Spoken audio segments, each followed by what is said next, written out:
welcome to 561 Music, where we talk about all things South Florida music with a different artist each week. How's it going, Hector? Shut up. I'm fine. I'm doing great. How are you? Yeah, I'm all right, actually. I'm trying to remember for the life of me what we did this weekend. We did nothing.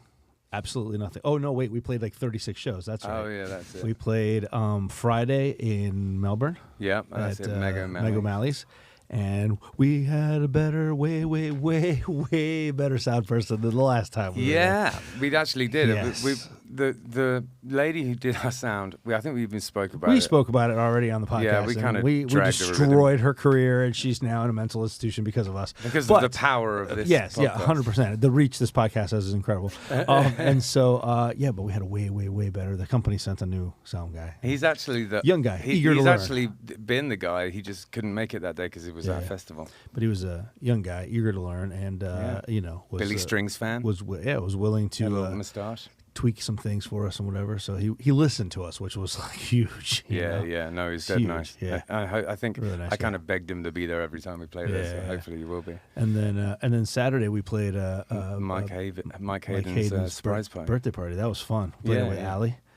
And that was fun. And then Saturday night we played at Our Lady Queen.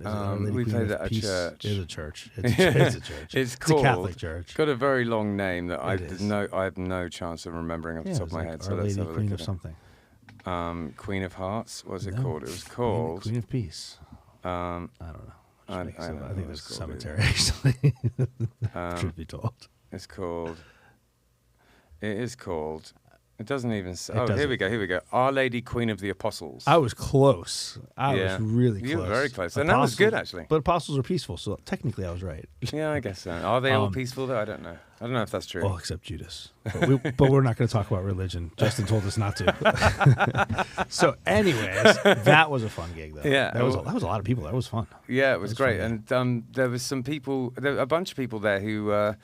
they'd been like talking about us, looking forward to it and everything, and there's tons of people being really nice to us. And then there was that lady who was like up in my business saying that just because I had a bunch of tattoos, I wasn't allowed to play like redneck music or something like that. It was really awkward. She really got under your skin, man. She was talking about, she was from Russia. Yeah, and she was talking about how you shouldn't play Irish music because you're English or something. She was just saying every damn thing. And then your tattoos, your tattoos and ball cap or whatever doesn't give you the right to play redneck music that you're still English. I know. I don't know what the hell was wrong with it. I mean, whether she's right or not, it was a little bold. I don't think she was right, but it was funny. It was funny. But the irony of it was she said something about redneck music. I mean, quite honestly, most of what we played was Irish music. It wasn't redneck music by any means. I think she was just really confused because someone had been trying to explain us to her. Yeah. And then she sort of came with all these preconceptions. I think that's what it was. Yeah. And then she didn't really give a chance for us to kind of just be the thing before she expanded her opinion. You gave her some answer, and then she got offended. She's like, "Oh, I was kind of a dick about it." She was like, "I'm not." You know what I said is, and she goes, "Why this? Why that?" And I said, "You know what? Because why the fuck not?" Right. That's what I said. But then she said, "I'm Russian." She is. I may not get mad right now, but I'll find you tomorrow. I know. Yeah. I don't know what she meant by that. She was gnarly, man. It was a little scary. She was a handful. And you played Guanabanas on Sunday, right? I did play Guanabanas on Sunday, and it was a lot of fun. I get to do that about twice a month. On average. It was cool. I appreciate you letting me get up and play a couple songs too. Oh wait, I didn't do that, did I? One day, my friend will get you up there. One day, Sunday, not Sunday, Monday. So I think it's time we made a beeline for Beeline. Oh, I see what you did there. There it is. I've been dying to do that ever since I found out you're called Beeline. We have Brendan, Aaron, and Brian. How's it going, guys? Hello. Good. Nice one. Good evening, guys. Yeah. So I know Brendan because we have off and on over the years crossed paths with Irish music. Yes. Yeah, man. And I think I first sort of saw that you did it and you were doing a thing when you made that video of you playing all the different things on Facebook.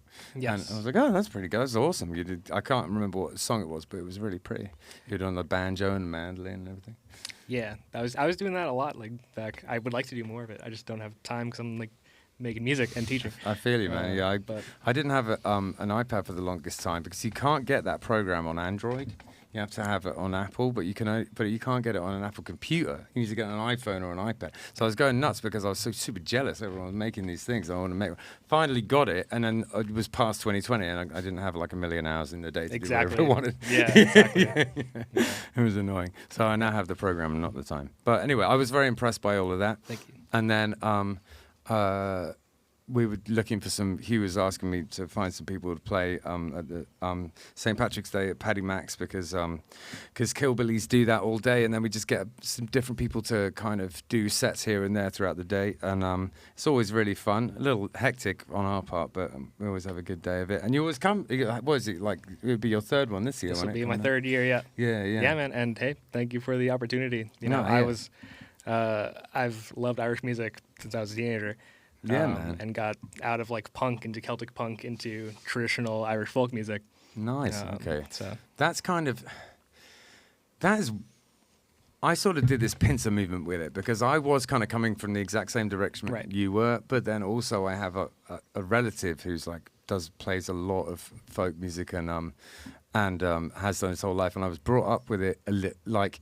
Anytime he'd come to the house, he'd like brings bagpipes and all that stuff, and so I always like really admired him, and so I had that side of it as well. But I pretty much came to it the direction you did too, punk, really. Yeah. Yeah, I don't know. It just being of the Irish ethnicity, like I didn't know that was in line for me, but just sort of fell in line. And normal folk music, sort of whatever.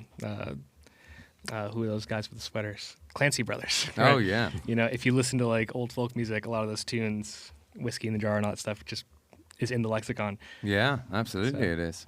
No, totally. So do you do gigs where you just play traditional Irish music? I would like to do more, but generally I just play... You got a session, right? Yeah, I play in the Irish Jam, the Irish Session. Where's that? Tim Finnegan's in Delray Beach. Nice, yeah. Yeah, every Sunday. That's a cool place. Come through. Yeah. At the beginning, bring your tin whistle. Yeah, man. At the beginning of Killbillies, we played there a lot. And I know all those guys, but it's a bit of a trek.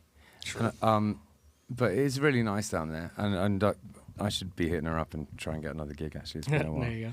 Yeah, and I should just come down to this session. It sounds like a blast. Yeah, it's a good time. Yeah, and if anyone's looking for a session, like an Irish session, there's one in Delray Beach at Tim Finnegan's. You should go down there and check it out. If I had known it sooner, I would have been there. Yeah. It was like a revelation to me. I could have been doing this whole time. Does Ali Hayes ever get down to that? I think I saw her at one, but she's a talented young lady. Yeah, she is. She studied at a university. She Limerick. basically did 3 years of doing a session for university. Yeah, which is pretty cool. Yeah, man. Yeah. Speaking to Irish musicians in Ireland, like they all study that, and to me that's just like such a foreign concept. Yeah. And they're like, oh, at least like folk music. And I'm like, no, like I went to college, we didn't do that here either. Yeah. No, it's super awesome. Mm-hmm. All right then. So let's get on to Beeline, which is the reason we're all here. Yeah. How long has it been a band? Beeline, as under that name anyways, is a fairly new development. We recently rebranded as of October was our official announcement. Yeah, I think so. Well, seeing as we're in a kind of a long form format here, why don't you take us from the beginning? How did it all start out? Yeah, so in 2017 would have been our first release under our previous name. And me and our lead guitar player, Diego, who is not present, we've been playing together since we were 14, whatever. High school talent shows, garage bands. I saw that bedrooms. in the bio thing. Yeah, that's cool. A lot of that. Nice on that. I've And never done a talent show before. Look at you now. I know. That's why. That's why I ended up like this. I should have done a talent show. He's compensating. Yeah, right. Yeah. Anyways, so yeah, you've been doing it this whole time. Did you get? At what age did you get music lessons? Never. I mean, not really. Nice. No, I had a teacher when I was like 13 for like a month. Yeah, cool. And did you do any kind of like institutionalized music at school? Was that choir? Chorus was my thing. Yeah. Gotcha. Somehow, like I did like a couple days of jazz band, and I was like, "What's a major 7 chord? I'm out of here." Yeah. Sure. Yeah. Yeah. No, I did the choir too.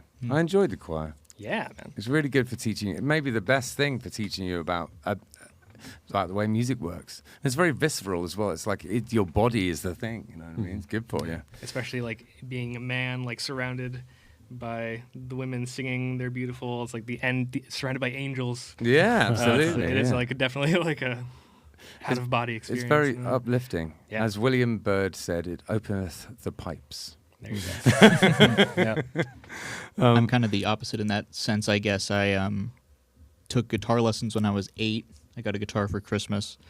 And then throughout middle school, high school, I was always in different ensembles. I was in marching band. I was in a steel drum band.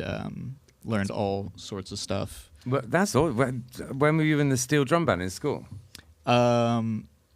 Almost the whole time from 7th grade until I think junior year. So I did it for like 5 years. It was really fun. Oh, sick. Yeah. I feel like I'm learning a lot about my own band members from this. That happens a lot. Yeah, it happens every episode. Yeah, totally. I also didn't know you never took lessons. I guess that makes sense. I just guitarists. loved the guitar. Yeah, That's cool. I just loved That's cool. music. I can't say the I same. think that's something fun about it. And one of the other things I really like about doing this is that you get to meet someone, but then you end up knowing actually quite a lot about them. So even though now I feel like I've met loads of people once, but like in a really intense way where I actually get to talk to each other. It's cool.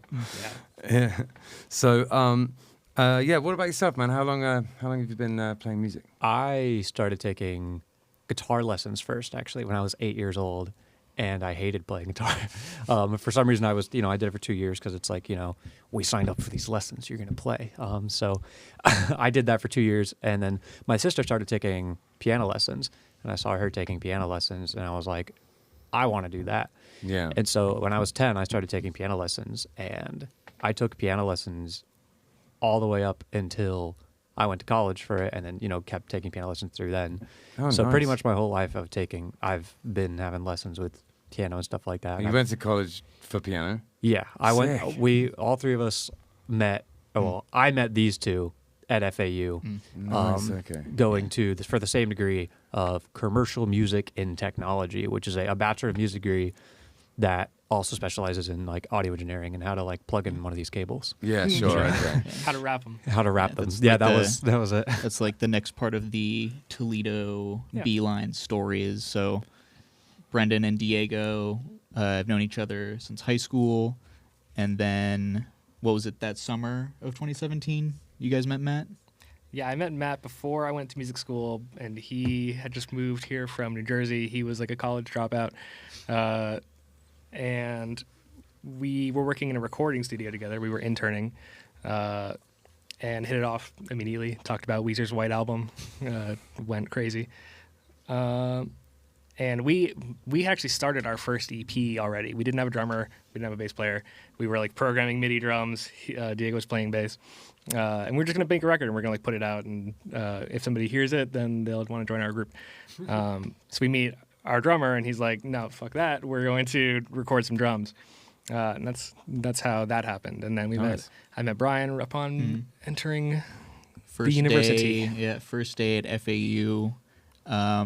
Brendan and I were both studying jazz guitar and the commercial music technology track. But so like first day, you kind of get in a room with all the people that you're studying the same instruments with, and you meet each other.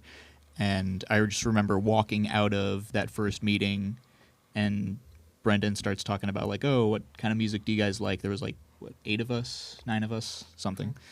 All guitar players, so we're all talking about what we listen to, and he's talking about like, oh, I like the Pixies, I like Weezer, and my ears perk up, and we kind of just immediately became chummy. Sure. Nice. Yeah, not the archetypal guitar players. Yeah, okay. You weren't sort of like competing about the most jazz person.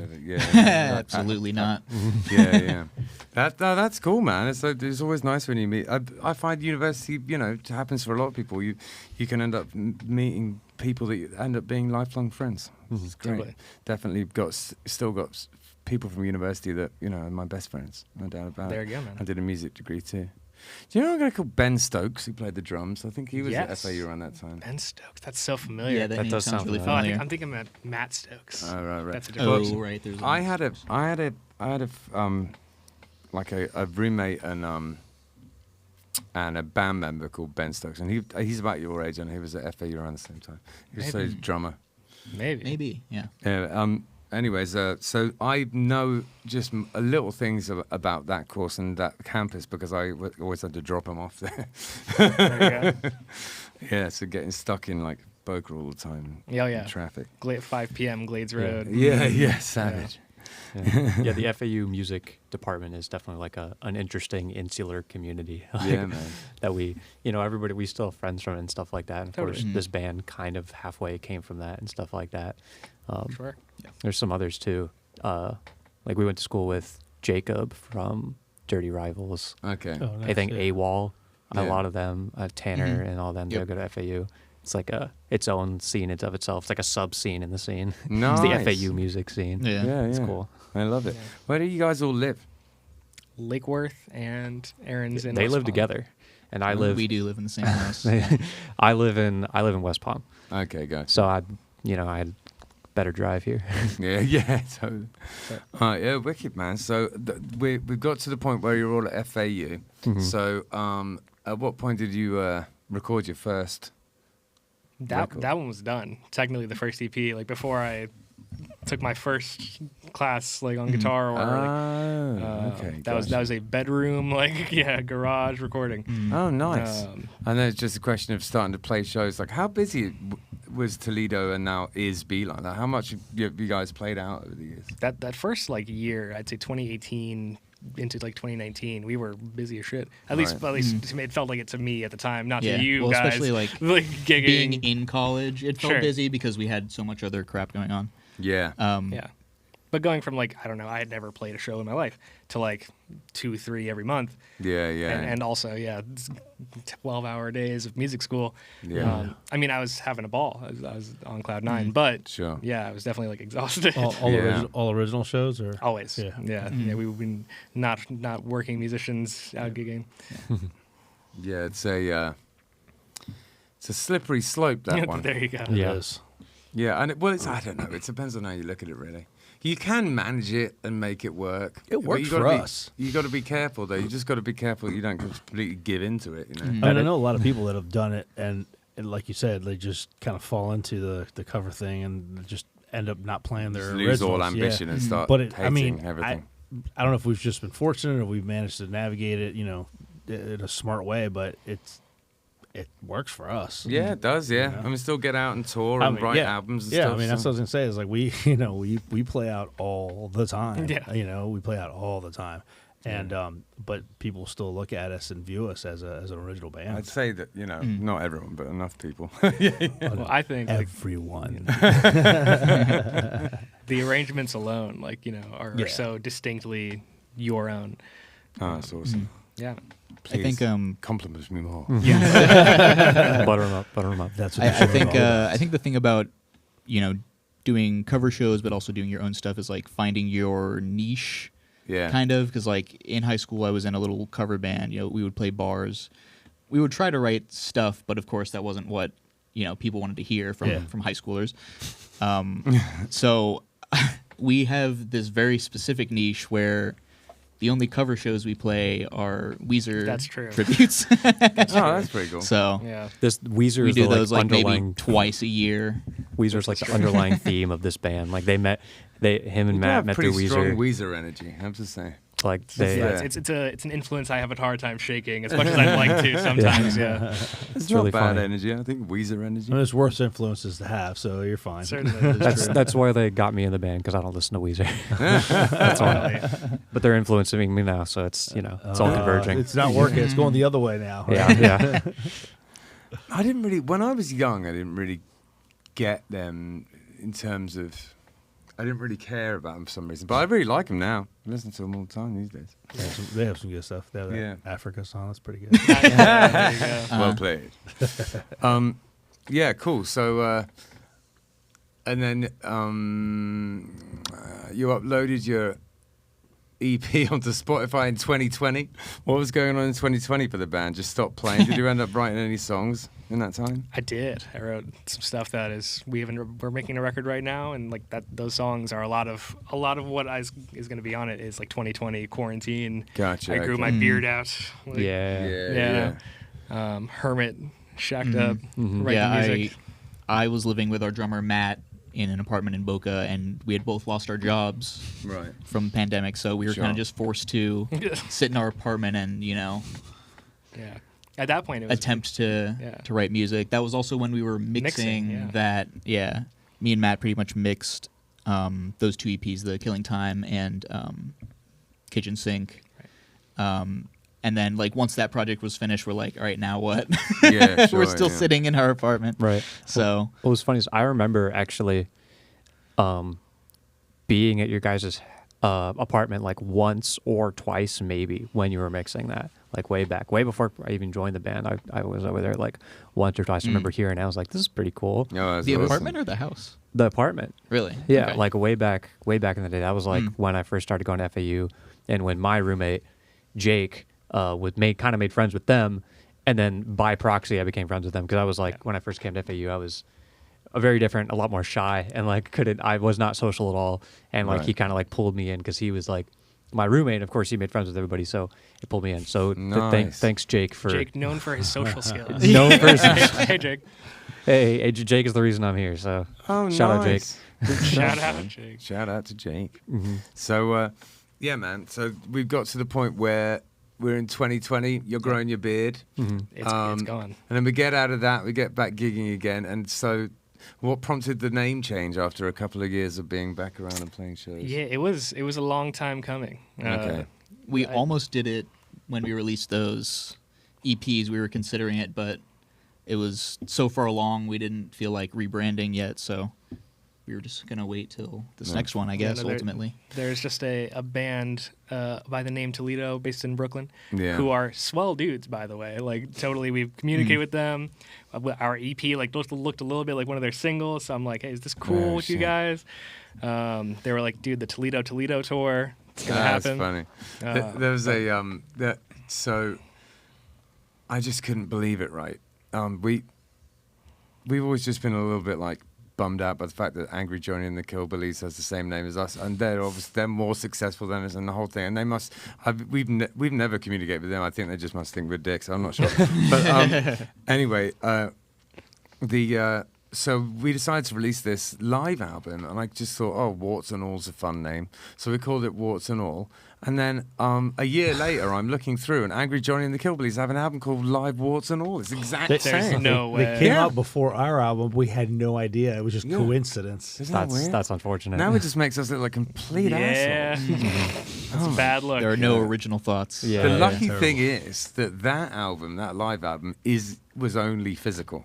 So that's not like a poster of a thing that's online out there. Yeah. So thank God for that. So speaking of albums and stuff, like what do you guys use for your distribution? Are you using DistroKid? DistroKid. Yeah. So is the I mean, you had stuff that was going under the Toledo name, and I am assuming the new stuff is going to be under the Beeline name. Is that part of the reason? Because I was looking up, obviously getting ready for the show and stuff. I was looking some stuff up, and I'm an Apple guy, so I use Apple Music way more than Spotify. But I noticed like on Spotify you have a bunch of stuff, but on Apple Music it's not. Like it's like a couple of singles maybe. This is or something news like that. to us. We'll have to look into that. Yeah, that's something. I was just curious because I know some people like are very. Like I've been in bands in the past that I've used what's the other one? It's not DistroKid. It's CD Baby. Thank you. That's the one that I still use too, just because because I'm old. I'm and like that's what heritage. I started on. And, well, exactly. I think that was because DistroKid let us change it in Spotify and keep everything that was already on there. Nice. But for some reason, Apple, we had to just make a whole new Not yet. That's right. thing. Not a so thing. Right. So we had to go in and like physically delete our other releases that were under Toledo. Well, that sucks. So you lose out on the views and whatever playlist you're on. All that revenue. Right. Well, if you're on a playlist of any kind or thing, you lose all that. You know. Yeah, but I tell you what, the name change, it's ballsy. because it's just a pain in the ass to actually do. Yeah. And I think it's a better. I think a great name. Yeah, you know, it's definitely just a good name. you Thank know, you very much, just a hectic thing to have to do. That's all. Say it's a hectic Yeah, we're thing. still Just throwing it, man. I thought I was having a stroke again. Yeah. So for the listener, Hector's been smelling toast all evening, so we're worried he's having I a thought stroke. it was your vape, man. I'm pretty sure it's toast. And now I'm on a quest. I will find a vape that smells like toast, or I will invent one, and it will be the hottest seller this Christmas. Probably. And you didn't want it to smell like any flavor of toast, just like dry, Butter toast. just burnt bread. Burnt butter toast. That's it. Butter. Okay. The Go butter for is butter. butter. Okay, that's Butter. the It's that's gotta be the butter. that's the but chef's not, kiss. but not real butter. Like, I can't believe it's not Margarine. butter. Like the jelly bean flavor butter. There you What? go. I didn't even know there was jelly bean. Jelly bean flavored butter? No, The yeah, opposite, jelly bean but that is flavored butter like butter. flavored Oh, Oh, jelly. Oh, I jelly see what you bean mean. flavored butter. No, So there is butter a- flavored jelly beans. Yeah, but there's a I know what you're talking Planet about. you I've from? had them. So you know you get those gazillion different flavors of jelly Yeah. beans. There's that company that does like Yeah, earwax. yeah. there's one of them is a butter flavor one. Earwax probably tastes better though. Oh. I'm just saying. Probably. I'm not a fan of the butter flavor. So when you said you wanted to make a butter toast flavored vape, that was the first thing that came into my mind. I'm like, ugh. That's. You see, that's what it's gonna be. We'll see how it doesn't. Dry toast it is. We're gonna do some market research here. All Absolutely. right, so as soon as we get the butter flavored vapes, you're gonna be the first. All right, we'll send them over. I'll blow, right. I'll blow You'll it be right our in your test, face. our test, Yeah. our beta testers. Yeah, maybe like this. Right into his face. And I've successfully derailed the podcast. So something we like to ask the people who come on here is, and I think I kind of probably can predict the answer with you guys, seeing as you went to school for it, is do you still practice like individually and like at home? Do you like practice your instrument? Not as much as I'd like. Yeah. Not as much as we should.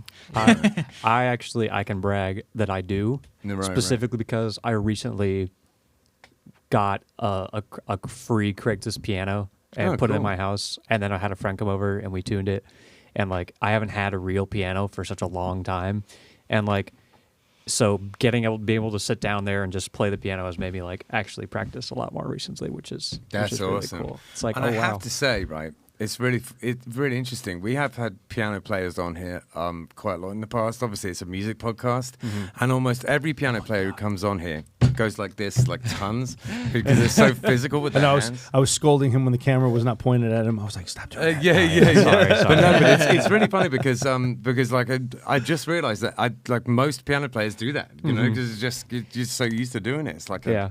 It's awesome. I would always like, I had this weird like compulsion for a while that I had to like really stop myself from doing, where I would count every syllable Yep. everyone around me said Yeah, I with do my stuff fingers like like that. this, I do which weird was stuff kind of like that funny. all the time, yeah. You should write a song about that. That's That's like super cool. Dude, Is welcome it? to my brain, man. I do that kind of thing all the time.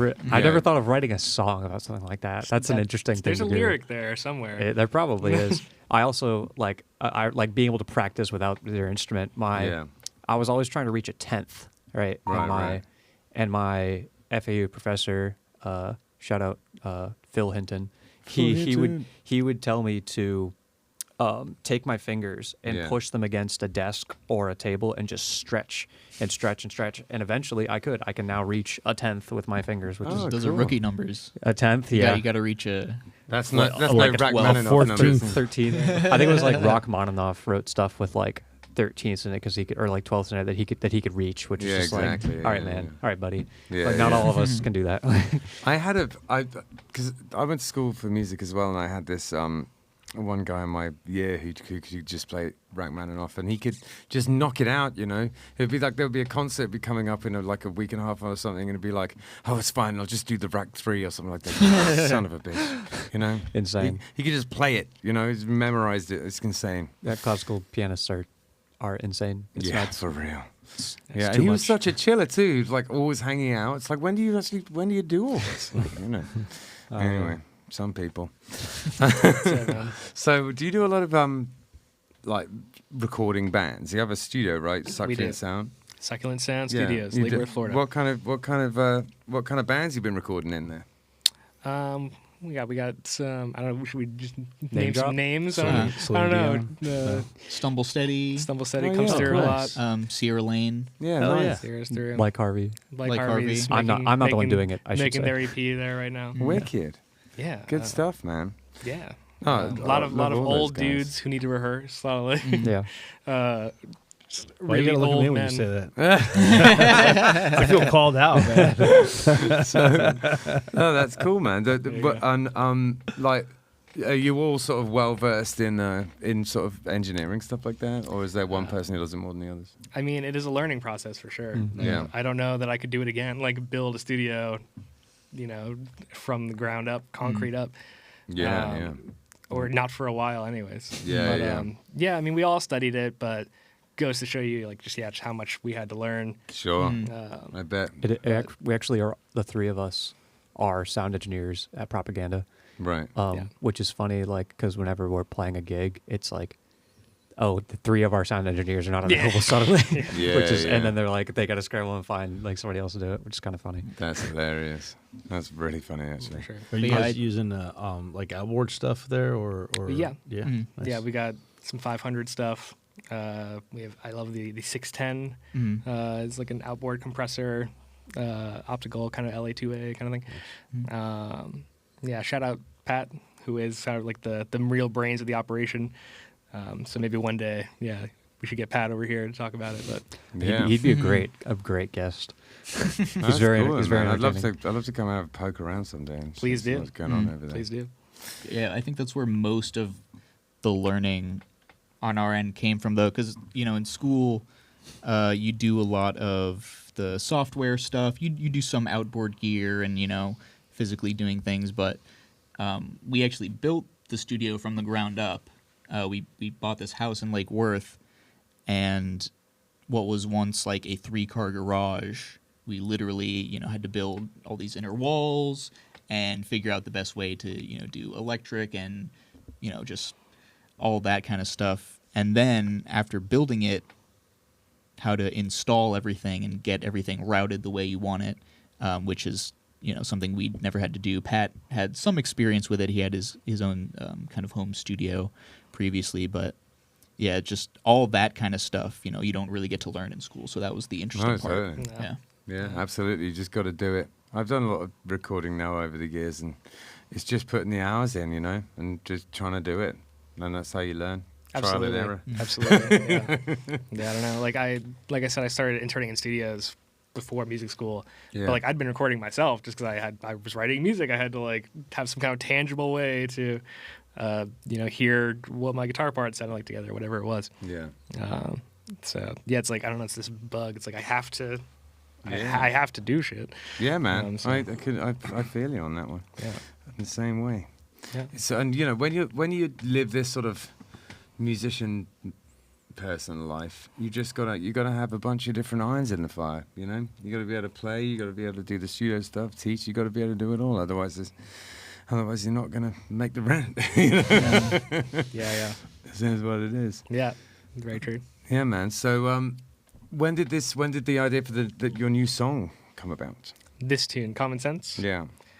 That was one of the 2020 songs. That was I guess it was a stagnant time for everybody, but certainly. Right. And when did you record that? We've been recording just like the whole record like over the past like year. So Okay. at some point along the line, we're like that single is done. Gotcha. That was one of the first ones we demoed, though, I think. That one's fairly old. That's what I'm saying. Maybe yeah, even like 2022. the track, like the actual like No, well, I tracking mean, that we like did. the demo. The- Yeah, I mean that's 2020. Yeah. The demo was 2020. Yeah. So I was I listening have a to it version of on that the- song for sure. I was listening to it on the way over here in the car, and it really is a badass tune. Thank you. And I just can't wait to hear what you do with it in Acoustic Lounge. So I think now is a good opportunity for you to do so. Sound good? Sounds Yeah. great, man. Awesome. Let's go play. We're gonna play a tune off of our last record. This song's called Masayoshi Takanaka.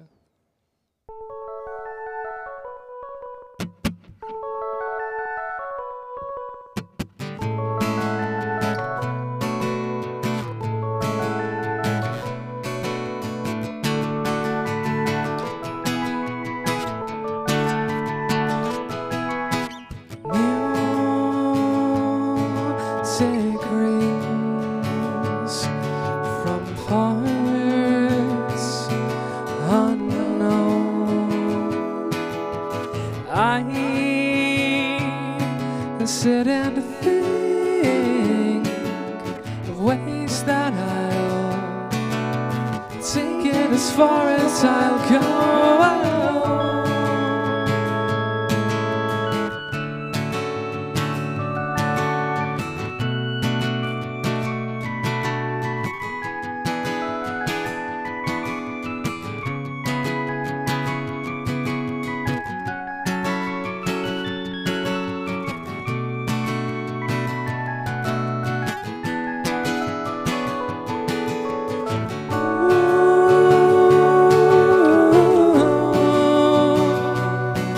I'll tell you a thing or two. I've got a guitar and a case of the writer's blues. Consider this my way out.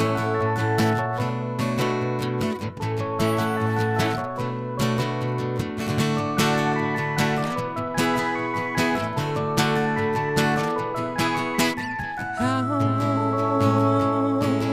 on the scene, I'm still in a dream. There's 10-foot tall flowers, and I walk for hours just looking for something I'll keep.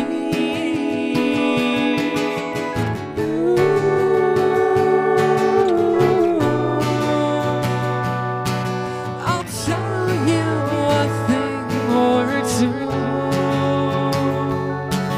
I've got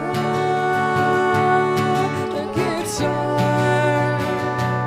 and a case of the writer's blues. Consider this my way out.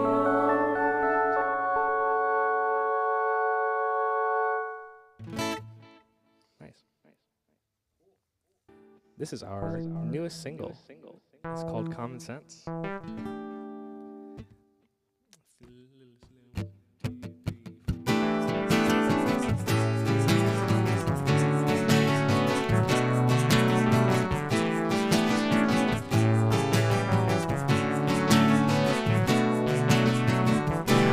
you care to let me know if the sky would fall on me tonight?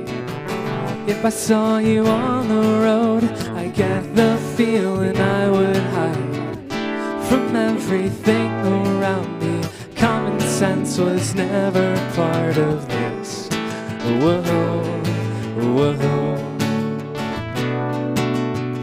Every day you're overthinking, every way the world is shrinking too.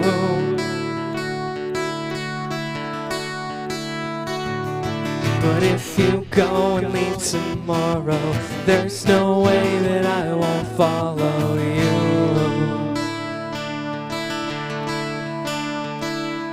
Because I'm down and I'm out, and I know that there is nothing left to do.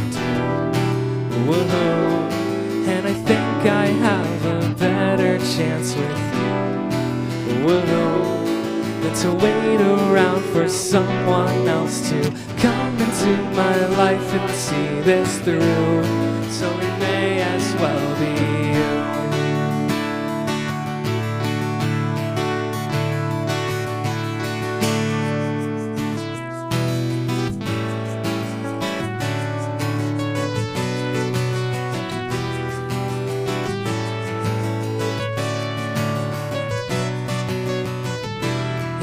A second chance just to prove yourself to everyone. Would you do it right this time? Would you write a better song? I guess it doesn't matter. Common sense was never part of this. Whoa, whoa. All this time I spent inside just waiting for my goddamn ride to come.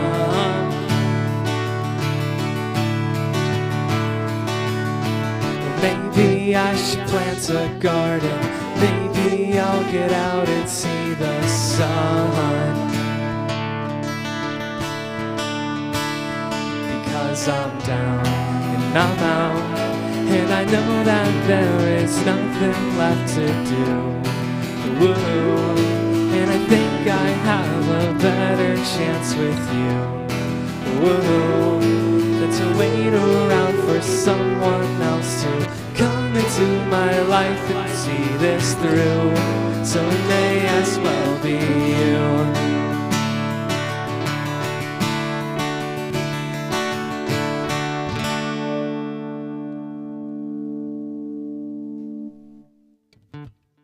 We are also sponsored by Oasis Root. Now, Oasis Root Kava Bar is in Sea Grape Square on Indiantown Rd. And it is a kava bar. If you don't know anything about kava, it's a Polynesian root that you grind up and you mix with water. And it has been in Polynesia for potentially thousands of years. It's an old thing that they used for kind of ceremonial and also sort of leisure purposes. It's meant to be something where, you know, that brings people together. You all take a shell of kava and chink them together and say bula and have it together like that. It's meant to be something to bring people together. It's has a kind of an effect, which is, I guess, a kind of a slightly warming effect. It just kind of makes you feel nice. It's not particularly intoxicating. It's not like drinking alcohol. So the atmosphere in a kava bar is sort of like a cross between a regular bar and a coffee house. It's pretty chill in there. You get all sorts of different types of kava bars. Some of them are more like a club, you know, there's sort of like blacklight and EDM playing. And some of them are more like a cafe. This is one of the cafe type of ones. It's super chill in there. If you're looking for somewhere to, I don't know, maybe go and do some work on your laptop or go and have a chat with friends, it's perfect for that kind of thing. There's a foosball table in there if that's your jam, or baby-foot as they call it in France. And yeah, Jim, the owner, is a really cool guy, and he has very kindly sponsored our podcast. So thank you very, very much for that, Jim. They also do a poker night in there, all sorts of things going on at Oasis Root Kava Bar. 561 Music is sponsored by Live Music Community. It's where we film the podcast that you're listening to right now, and it's also where I work. Gavin, Hector's son, was a student here for a long time, and in many ways he's the musician he is today because of the teachers at Live Music Community. We taught him not only about his instrument, but also about being in a band, and his band, Unemployed Youth, accomplished a lot of goals, mostly band etiquette, how to work together, and all of the nitty-gritty that goes into being in a band on a day-to-day basis. The student signs up for lessons, learns their instrument, joins a real band, and decides the direction it goes in. And we can take people from very young age, 6 or 7 years old, all the way up to 80. There's no age limit here. We've run an adult program for people who want to be in a band as adults, but really the main focus is on the kids and getting them playing together and in bands. We are also a studio, a live stream venue, and we can record audio or video. The Killbillies live album, Warts and All, was recorded here. It was recorded during a live stream that we did during COVID. Justin had a great idea to record live streams during COVID. A ton of bands came in, and it was a real success. But outside of that, we can record albums, we can help you with your EPK, and we have full audio-visual capabilities here. LMC is in Palm Beach Gardens on the northwest corner of Military Trail and North Lake Boulevard. It's north of the gas station, right before you get to North Lake on Military Trail. And if you go to livemusiccommunity.com, you have all the information you'll need right there. Thanks. We were just listening to an ad for this place, and it prompts the question, do you have any advice for upcoming musicians? Sure, totally. And that would be... Don't. No, I'm just kidding. You should. I think if you are the person taking lessons, which not everybody is that person, but practice. If you are, certainly practice, and that goes without saying. But learn the music you want to learn. Play what you want to play. If you're playing music you don't want to play, you don't want to practice. It shouldn't feel like work to learn your shit. And then kind of like you said, get get a Zoom recorder. I mean, everybody, you have an iPhone now, but like record yourself. Like do everything you can. I don't know. Put your stuff out as well. If you're writing music, like release music. Yeah. Who cares? Like whatever it is. Get it going. Yeah. Yeah, totally, man. I think that a lot the one thing in between people doing it and not is literally the act of doing it. Yeah. Just get on with it. Exactly. Yep. Yeah, man. I think we could get stuck in that kind of sort of keeping things on our bedroom stage. I've got a project at the moment that I've been doing that I'm sitting on. I've just got to lay that egg.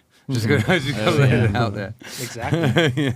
Yeah. Like our drummer Matt, he has a bunch of music that of his solo music that we all think is like incredible. Like I absolutely love it, and he hasn't released it yet. And Matt, if you're watching this, you need to release it. There you go. Yeah, Matt, we can lay our eggs together. Yes, we can lay our eggs together. I don't know what that means. Anyone else got any tidbits for young musicians? Yeah. My perspective has always been, whatever you're doing, you should have fun with it. Yeah. A lot of musicians, no matter what age, can kind of take themselves a little too seriously, I think. I think that's definitely a disease in our community. Yeah, and, if it's not fun, then why are you doing it? I guess. No matter what type of group I was in, if I was in a cover band, in high school doing marching band, certainly I could have taken things more seriously, but I don't really think that's the point of I think of a certain any amount art of form, childlike joy is necessary for the music to be good a lot of the time, Yeah. Yeah, no doubt about it. And so the reason that I just said that is because I was reading something that this guy, Cliff Stapleton, who's an amazing hurdy-gurdy player, he was saying... Love the hurdy-gurdy. Right, player. That's cool. saying. I have a few hurdy-gurdy playing friends now because I started playing it myself. Really? Yeah. That's cool. So now I have these guys on my statement Facebook. there, sir. I have several hurdy-gurdy playing friends. Yeah. I know, yeah. But anyway, he was talking about that. He was talking about the act of making new music, but you sort of have to get in this headspace, this almost like childlike headspace where you allow yourself to relax, you allow yourself to slow down for a second, step out of that kind of prosaic kind of one thing after another adult life, and just kind of take in what's around you, and while you're at it, enjoy it. I think it's when we're out playing, man, like there's plenty of times where we're serious, but there's also plenty of times where we're acting like a bunch of 5-year-olds. And to be honest with you, like not only is it more fun when we're doing that, but more often than not, we play better and we sound better when we're acting like idiots. That's just the way it is. 100% for us. It's just the way it is, Yeah, absolutely. And we were talking about we were talking about sitting on content, laying your egg. I think that's also that's also part of what kept me and I'm sure a bunch of other artists from releasing things is you get in this headspace where you're over analytical and you don't like what you're writing for whatever reason. You think something's wrong with it. Yeah.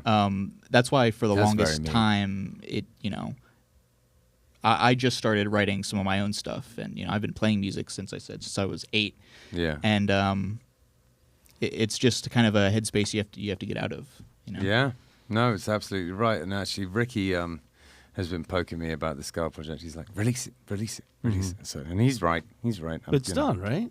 The first one? Well, some of it. Enough is. I should just release that song. I was going to try and do another video and then kind of have that ready for when, so I could release it in close succession. But I think I'll just release this one. I would say release the one. I'll at least get the release date and everything uploaded, I mean, it'll get people excited, and it'll light kind of a fire of, getting the next one done. Yeah, exactly. I'm going to do it. I'm going to do it next week. I'll get that sorted. Mañana, now as they say. It's on tape, as they say. I know, exactly. We have to do it. So Hector, this time next week on the show, ask me if I've done it, so I'll have the pressure to. I mean, I could, but You're going to say, no, I haven't. And then you'll be embarrassed. All right, so that's put even more pressure on me. I better have it done. It's our motto, man. Why put off today what I can put off tomorrow? No, I got to get it done. So anyone who's listening to this, bug me on this week, so I get it done. Yeah, man. So we have, before we get into the gear, let's talk a little bit about the lyrics to the song that you just sang us. Yes, yeah. So Common Sense, like I said, it was a 2020 pandemic song. Excuse me. And I must have been like reminiscing because it started off about a relationship that had been done, like, but I know that it was about that at the time. And sort of generally, I think it's a song about like sort of settling for not the best of whatever it is, but in that it started off as like a relationship thing. Like, clearly, you and me are not, the best for each other. The best for my happiness or whatever I'm trying to do, but like nothing else is coming my way, it seems. Right. So it started off like that, and then sort of morphed. I think I actually wrote the second half of the song like in a totally different setting, and then it became a lot more like general. I think a lot of it's about music. And there's the lyric in that song that is like, oh, if you had a second chance to prove yourself to everyone, would you do it right this time? Would you write a better song? So yeah, I think like not settling as a musician or in my art or feeling very like stagnant at the time. There's some deep themes in there. I try. And I like the idea. I like the idea of if you did have a second chance to make a first statement, would it even be would it be better? It's like it's an interesting thought. Like that kind of look at the situation I put myself in, but actually just through kind of continuing to do things and doing the next right thing and getting up in the morning. That's as good as anyone can do. You don't have to wipe the slate clean. You just But anyway, I don't know. I think I started making that about myself. That's what I love, man. Like in my opinion, like if I write a song about one thing, but like if you interpret it some other way, listener, like that's just as valid. That's the way that I think. And about I don't music. know if they taught you that stuff at university. Certainly not.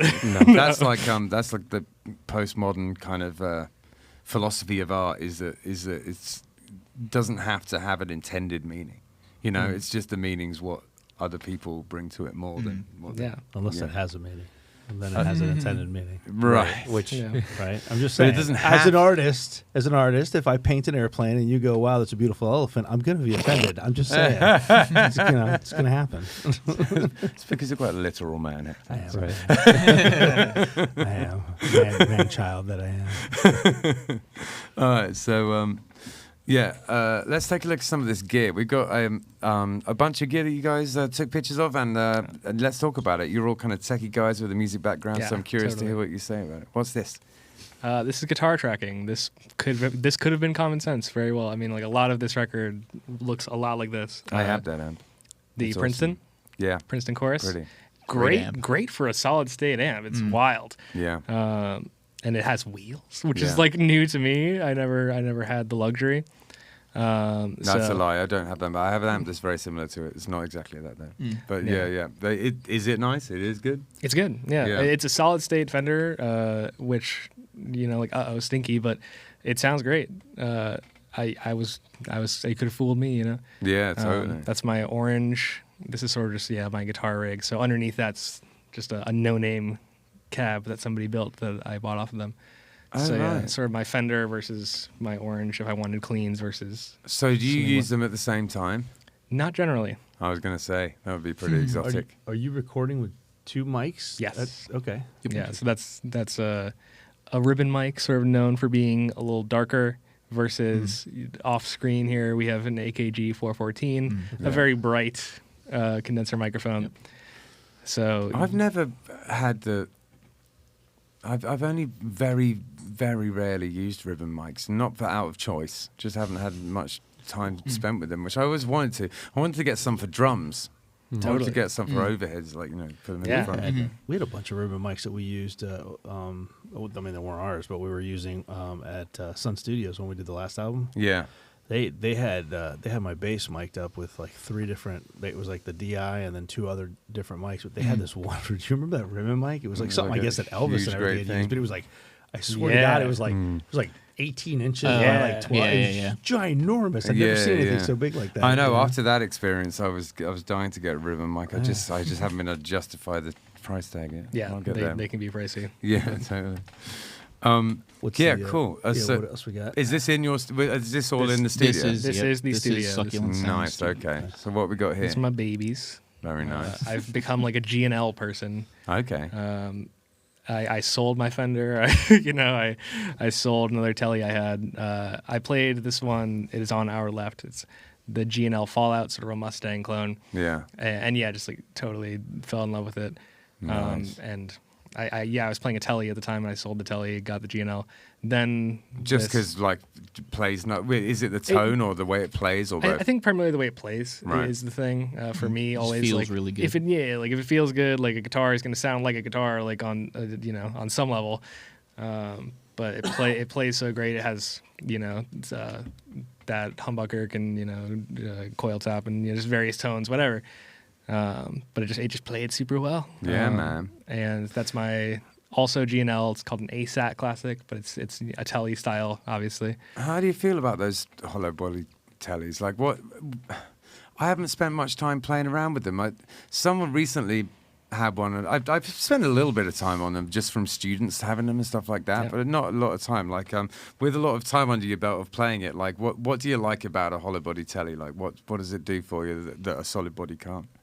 Well, I think I just like to have a diverse arsenal, right? And so presumably this hollow body is making it a lot warmer. Gotcha. And boy oh boy, like again, like kind of the A B of these two guitars. Right. This Mustang style, bright as shit Mustang versus this, very, very warm for a Telly. Nice, okay. Sort of covers my bases. Yeah, although I nice. do want like a jazz box. That's my next electric guitar will be a big boxy jazz guitar sick. for sure.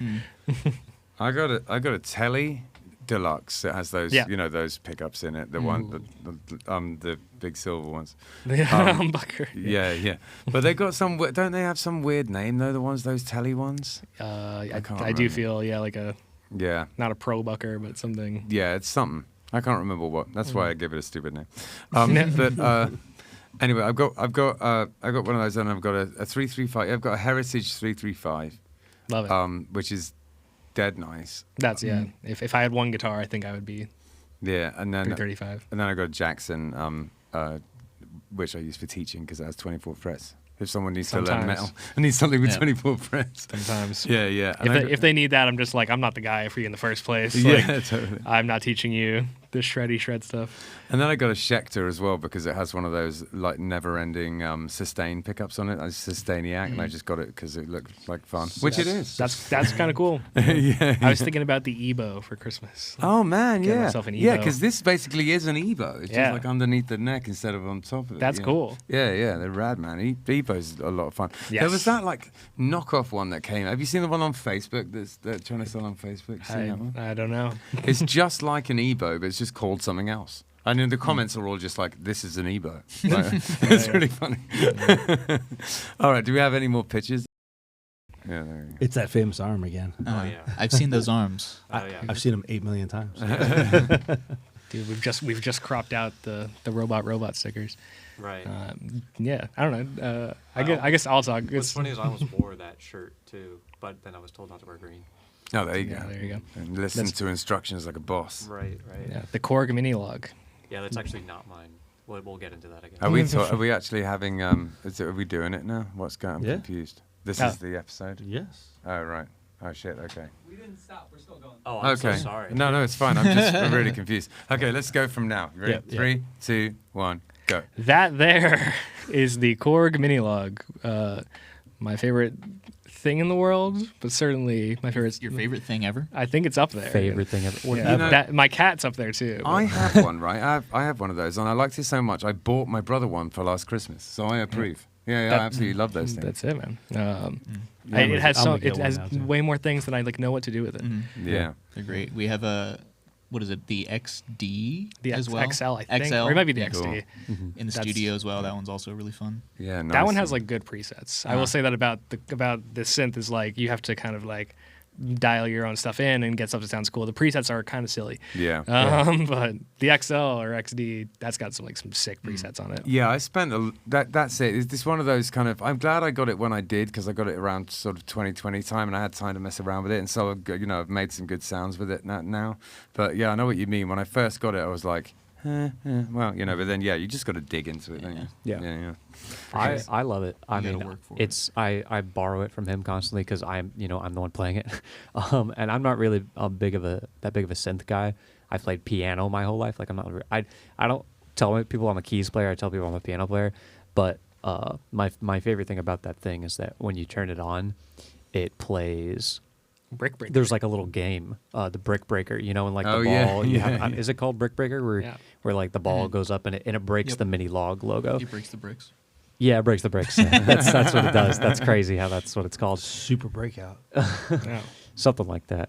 And I've actually never beat it before it goes away and goes into the next thing. I don't know if it's possible to, or if it just like takes away victory from you like every single I think time. that would be bad if it I took, didn't if it took even that know long that- to boot up. I didn't even know that was what was going on. I just Right. thought it was turning on. Oh yeah, It's a if you turn the big filter knob, like it'll launch the ball and then it'll start. my God. You'll start I had playing the game. all this time. he's I've gonna had go this home thing and play for with 3 it years now. and I've never done that. Yeah, it's fun. Okay. I do it before It's the every main gig. reason to buy it. It's the only reason right now. It's Exactly. basically a Game Boy with a synth attached to it. Yeah, but Yeah. it's been fun having to like learn how to like I said, I'm not really a synth player, so I don't do it that. I haven't done it too much. So like turning knobs while you're playing and like doing stuff like that to actually make it sound good, because otherwise it's just super like in your face. You got to have that Totally. ride that filter knob and stuff Yeah. like that. It's cool. It's fun. Absolutely, man. And and judging by the way you played it earlier, you're doing a grand job of it. I appreciate that. Yeah, That means a man. lot. Okay, so Oh. what's this? Synth number 2, Yeah. the Behringer Poly D. Cool. Yeah, man. the Mini Moog clone. Yeah, dude. I've seen them, but I've never messed about with it. It looks like a lot of fun. It is. They are cool. They're hard. They're definitely like tough to navigate. At least That's getting into like real I love the synth stuff. I love the sequencer on that. It's just fun to mess around with the sequencer and like do all the like timing and speeding up with make it. Stranger Things kind of music. Yeah, Right. wicked. It's super fun. Also, the keys feel like they're so light. They're so nice to play, so you can play like super quickly on it. Ah, It's a sick. lot of fun. Oh man, I'm jealous. I got to come around and mess around with it sometime Yes, sir. when you're off the clock. Yes, sir. Come by. I might even come and just pay for you to let me mess around on it. Yeah, you should see they just got like this giant wall now on the side of like. There's so many synths. I think Patrick got a deal of like 10. Yeah, a guy was selling like basically his collection of synths. So there's a mixture of kind of more usable synths and then kind of sillier synths that we just have now, but they're really fun to play with. Wicked, man. It's Yeah. like, And it's you like a too. wall of a playground. It's so cool. Yes, come try them out at Succulent Sound Studios. It's succulent. Yeah, there you go. Book But your- book your next session. You're talking about doing some kind of 80s, like, Hell yeah, man. you go mess around with those synths over there sometimes. Sounds like a plan. Man, I haven't played. All I have is right now is a microKORG that I play around with. I love that. Oh, Like, dude, they're so good. I've had it since it came out. Like it's still like the original one that I had. But I haven't had like a real synth since like probably the 80s. I mean, Yeah, I yeah. had an old Yamaha DX7 back then and stuff. That was fun. That's so cool. Analog days, That's so man. cool. Yeah, dude. Yeah, that was fun. Man, if good, I could- good times. If I could have a vintage Juno, if I hell had yeah. $6,000. Hell totally. yeah, dude. That was the first synth plugin I got, I think, was a Juno one that worked in Yeah. Logic. Yes, Yeah. sir. Yeah. Yeah. All right. Well, so what have you guys got coming up then? What's in the works for you guys? Yeah, for the most part, we're in album mode or mixing. I mean, I was mixing all day today of course, with Brian. Yeah. Tell me about it. I'm right there with you. That's exactly it. what I'm doing. That's it. You were But- there? That was- I didn't even see you. I have his amp. I have his synthesizer, and I was with him all day tonight. No, it just turns out I was. I've been mixing a ton lately too. Just like every morning, I get up in the morning at 9, and it's all I'm doing until I come here. Yeah, dude. Yeah. If I could wake up, I would be there. Like I'm more like a crack of noon. But I was a that crack of early? noon person until like 5 years ago. Yeah. I'm a late bloomer. We have, or I should say, Beeline, or at least just me performing as Beeline. We have one performance, which is this Saturday at Play Money Pinball Arcade in Stewart. Okay, cool. Yeah. With Dominic Delaney. Oh, nice one. Nice. Okay, Yeah. just have got back off tour then. Yeah. there I you go. better finish the thing that Ricky's having me do for a song then before they get back. That's good. if they get back, yeah. If they're Oh, if that's they've true. managed to get a van. Oh yeah. They did. They're doing all right. They did, They played yeah. a few good, really good sold out shows. And Yeah, stuff, it looked yeah. exciting, didn't yeah. I think they finished their tour Friday at Matthews, if I'm not mistaken. That sounds right. Yeah, they're it? playing. Okay, cool. Yeah, they're playing with. I want to say I know Young Fiction's playing with them, Right. And I want to say 33 Lions might be the other band. Nice. Okay. Oh, that's another band that Yeah. Their record we made. Nice Oh, did they? one. Yeah, nice. Mostly Pat. Once again, shout out Pat. But Right, yeah, right. that was Nice. made in our studio. Yeah. So how does it? What's the kind of situation with that? Did you all kind of like pull in? How you do you like? Is it a kind of a group run thing, or is it like what's the kind of structure of? How does it work? What's the power structure over there? Power structure. Duke. There's one guy on top. Yeah, it's Duke. It's our dog. Okay. Who is an engineer on the website. I don't think you can. Duke owns the place. They all work Yeah. for him. Yeah. Exactly. No, yeah. Pat is Patrick Montaneri, Monty, Right. is the owner Okay. and primary operator. Gotcha. Okay. But like we all split whatever we make pretty much evenly between engineer and the studio. Gotcha. Okay. Mm. Yeah. It sounds similar situations over here. Justin is our hedge honcho. So Justin, who is the most wonderful podcast engineer, among many other things, is the owner of LMC, and we're very grateful to have him. He's been ill the past 3 days, and he seems like he's managed to pull through, and thank God. If he hadn't told me he was sick, I would have never known. Like, He went to Grounded. No, yeah, he said when I saw him earlier, he's like, when I first got here, he said that he's on the tail end, and usually when I was on the tail end, he like pushes through, and that just kind of gets him through it. But I mean, he's a champion, man. Like, he doesn't look sick at all. No, Which is awesome. He seems to be bossing it. Yeah, I mean, he's probably dying in there right now, but Yeah, we'll find him passed out on the floor or whatever. But other than that, he's fine. Let's see what we got coming up this week. So Kilted Mermaid on we Friday. do, and there's something exciting about that, isn't there? You want to tell the world? Sure. I might potentially possibly come home with another bass on Friday. He's gonna have a new bass, baby. Because Rick's selling his Engelhardt, Yeah, man. which is I don't know, just a really nice. It's like blonde upright bass, very nice, very nice. Yeah, sounding man. bass, yeah. Blonde ones are so Yeah. pretty. I'm trying to figure out. I think what we're gonna do is because there's no way I can fit both of them in the truck on the way home with all the other gear Oh, and right, with you guys. yeah. So I was originally gonna leave mine at home and just play his there, then bring it home. But his fear is that if it's not set up the way I like it and it's not quite right or something. I mean, it's not gonna be. It's not gonna be. So Yeah. I think what's gonna happen is. I'm probably going to. He's going to bring it on Friday, and I'm going to play like a set with it and see how I feel about it. And if I still want it, then I'll probably just head back up there at some point in Right, the next yeah. week or two. They're and not that pick far. it up. No, Yeah. no, it's not far. It's Yeah, 45 yeah. minutes, 50 minutes, whatever. An hour. Yeah, exactly. So at certain periods in time, you're like driving south of Miami every morning. to do Well, work. I mean, and I'm going. I'm constantly with the photo shoot stuff. what I mean. I'm constantly going up to Port St. Lucie and stuff. So it wouldn't be a big deal for me to just continue up and head up there and pick it up one day. So Yeah, so totally. that's probably what I'll do. Is I'll just play one set, see how I feel about it, and if I still like it, then I'll pull the trigger on it, man. Yeah, man. And so James and I are playing on Saturday at the Square Group from 3 to 6. But more importantly, you and Ricky have organised an event. haven't you? Yes, Long Live the Scene and 561 Music have partnered up, and we are doing a holiday toy drive charity concert. It is a $10 suggested donation at the door, or a unwrapped toy of some sort. And if you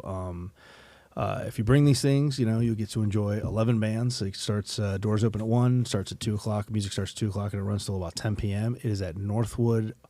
I never know if it's Northwood Arts and Music or whether it's Northwood Music and Arts, but it's the Northwood Music and Arts warehouse, I believe. Yeah, and that sounds right. And yeah, so 11 bands. We've partnered up together. We've got 11 bands, and it's going to be a toy drive charity, man. So all proceeds, cash and otherwise, and toys, etc., are all going to HHRC, which is a local organization here called Hispanic Human Resource Council. Right. And then they're going to use that. They're going to use all the funds and the toys and stuff for underprivileged families and children that are under their care, and yeah, it's gonna be a good time, man. So it's Northwood Art and Music Warehouse. Thank you. Yeah. I knew I was gonna get that. And backwards. Butch and the Fat Dudes are playing it. Butch and the Fat Dudes are playing it. My son's band, Young Fiction's gonna be playing it. Yeah.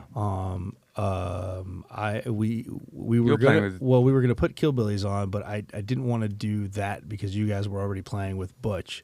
So I wasn't going to play it, but as it turns out, Andy Steiren's bass player is out of town, so I'm going to sit in on bass with Andy Steiren. Yeah. So yeah, that'll be fun. So it'll be different for me. So yeah. We'll get to have a little go.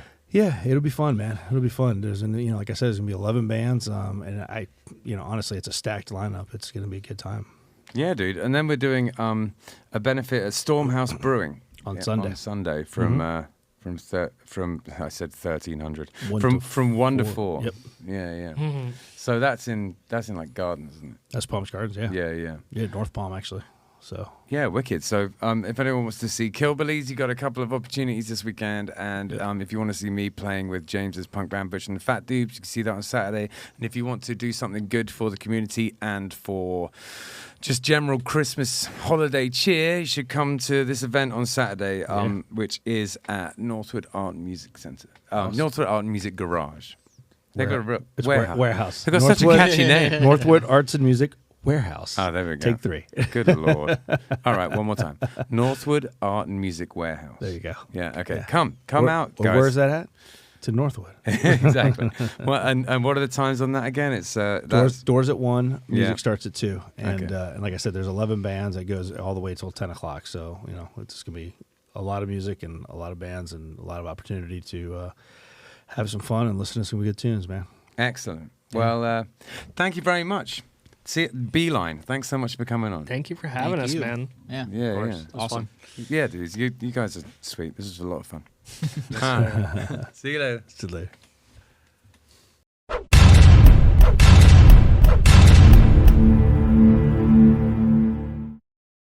Take me back to